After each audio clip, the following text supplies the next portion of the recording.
Hi everyone, today we're going to be talking about how to charge Pulse 3D headset and also how to extend battery life for this headset. Let's get started.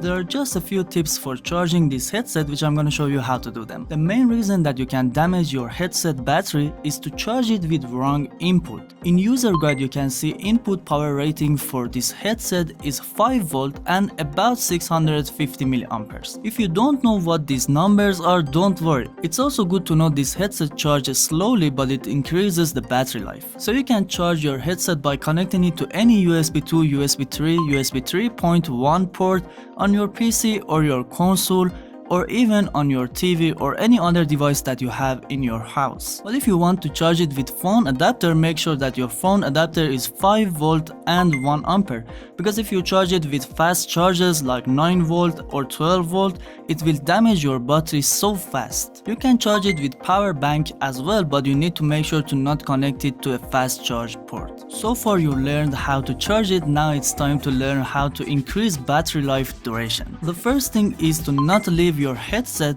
in charge when you are not using it for prolonged period of time, because if you put it in charge and forget about removing it when it's full charge, it will damage your battery slowly in time. This is a new headset and like any other new product, it stops charging when it's full charge, but Sony still recommends you to remove it from charging when the headset is full charge. You also need to use this headset in a normal temperature, something between 10 to 30 degrees. Don't leave it in car when it's summer, or don't put it in the fridge, or don't leave it behind the window which can get direct sunlight because they will damage the battery of this headset. Last tip is about when you don't use this headset. Sony recommends you to charge this headset even when you are not using it once a year. I hope you learned something from this video, and if you did, leave us a like, and for more tutorials like this, don't forget to subscribe to the channel.